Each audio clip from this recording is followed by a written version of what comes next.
এর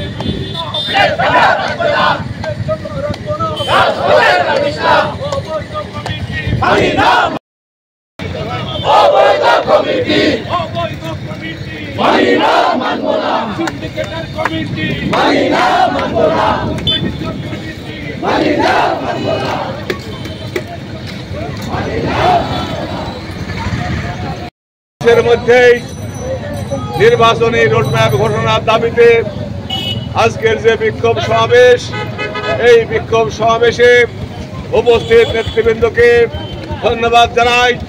সংগ্রামী সাথী বন্ধুরা, আমরা 17 বছর রাজপথে সংগ্রাম করেছি। বাংলাদেশের সুষ্ঠু নামে মামলা হয়েছে, আমরা পুলিশের হয়রানির শিকার হয়েছি। আমরা সুষ্ঠু সুন্দর বাংলাদেশের গণতন্ত্র কায়েমের জন্য যে 17 বছর বিএনপি এবং সমমনা দলগুলো রাজপথে সংগ্রাম করলো এবং লড়াই করলো, সেই লড়াই সংগ্রামের মধ্যে দিয়ে 5ই আগস্ট ছাত্র জনতার গণঅভ্যুত্থানের মধ্যে দিয়ে দেশ থেকে সরাসরি শেখ হাসিনা বিদায় নিয়েছে। বন্ধু আমার, আজকে খুনি হাসিনার বিচারের বিশেষ ট্রাইব্যুনাল গঠন করে সেই ট্রাইব্যুনালের বিচার কার্যক্রম শুরু হয়েছে। বন্ধু আমার, আমরা এই ট্রাইব্যুনালকে বলতে চাই, এই খুনি হাসিনার অনতি বিলম্বে ফাঁসি কার্যকর করতে হবে।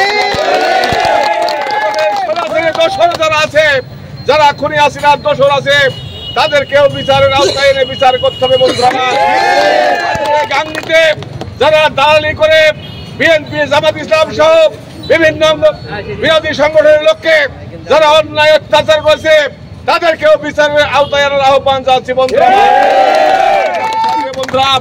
আপনারা জানেন গ্রাম কমিটির একটা সদস্য পদ দেওয়া হয়নি। অনতি বিলম্বে আমার নেতা বিএনপির ভারপ্রাপ্ত চেয়ারম্যান তারেক রহমান সহ বিএনপির কেন্দ্রীয় নেতৃবৃন্দকে আহ্বান জানাবো, এই শুক্রবারের কমিটি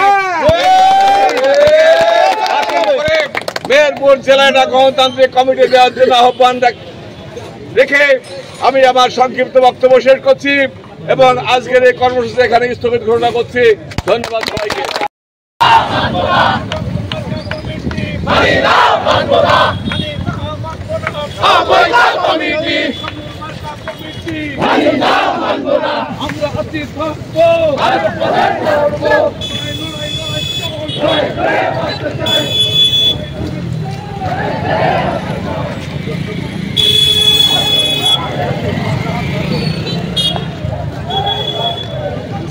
লম্বা হবে।